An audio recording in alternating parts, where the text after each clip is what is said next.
Hi 3N.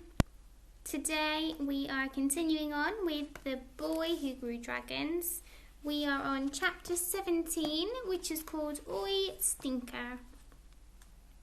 I searched around the plants and beanstalks, stepping among broken pots and bits of polytunnel. If dragons really had demolished Grimm's garden, then where were they now?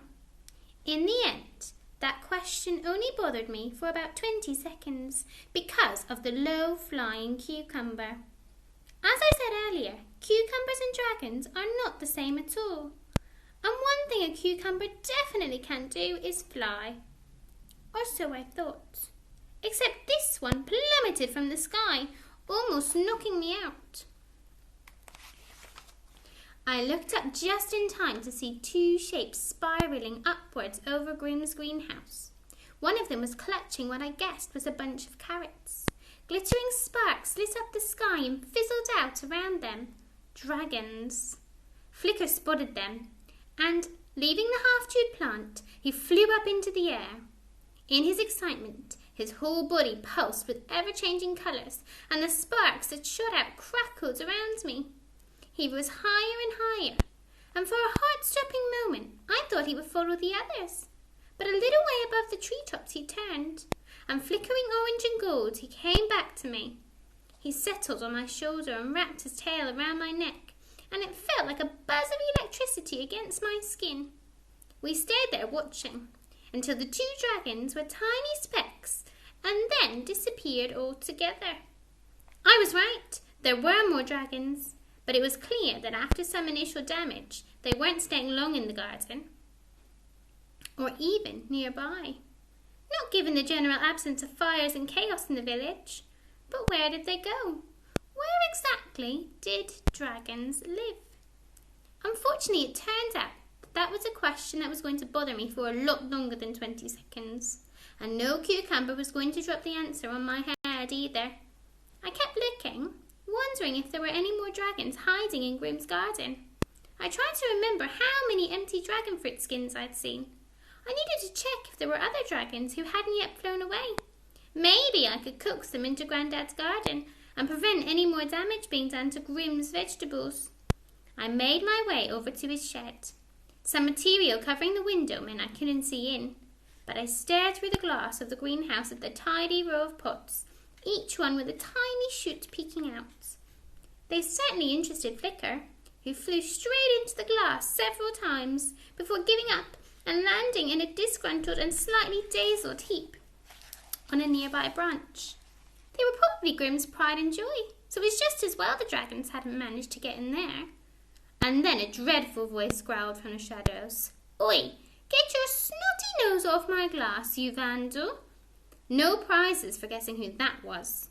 I turned and saw Grimm storming down the garden towards me, his black coat billowing out behind him. I had to admit this didn't look good. Not good at all. Me trampling through his wrecked veggie patch to stand with my nose pressed to his greenhouse. And I knew it, so the guilty look on my face can't have helped. "Just look at my plot," Grimm snarled. "I knew you were trouble, soon as I clapped my eyes on you." He looked around at the devastation. "My poor onions and aubergines," he moaned. Excuses tumbled into my head. Any one of them would have done, but in my panic they all got mixed up, so I ended up blurting out, "I saw a fox fly into your greenhouse with my football, so I chased it away for you." Grimm glared at me, his face turning beetroot red. Suddenly something flew through the air and landed at Grimm's feet. We both stared at it, too surprised by the aerial attack to move. And no, it wasn't a dragon. It was worse. Much worse.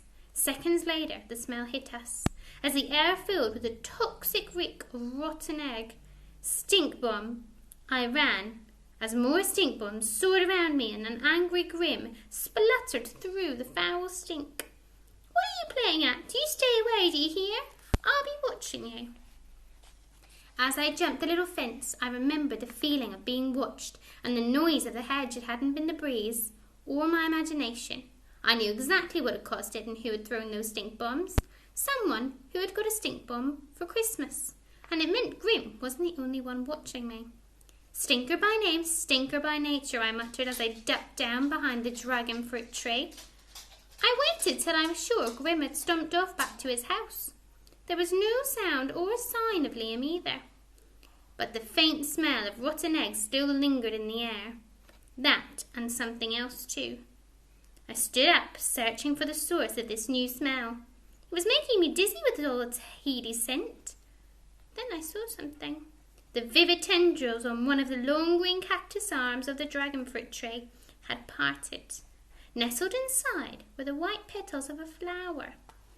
In the moonlight it seemed to be glowing. I remembered Grandad reading aloud from the book.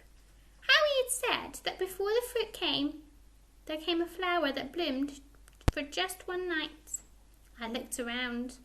Several more flowers were starting to open. And then I saw one amazing flower already in full bloom. The tendrils had spread into a star shape, and the moon-white petals within had unfolded to reveal a golden heart. This flower was as big as my head, and I breathed in the rich scent of it, picturing the fruit to come. Suddenly I knew what I had to do.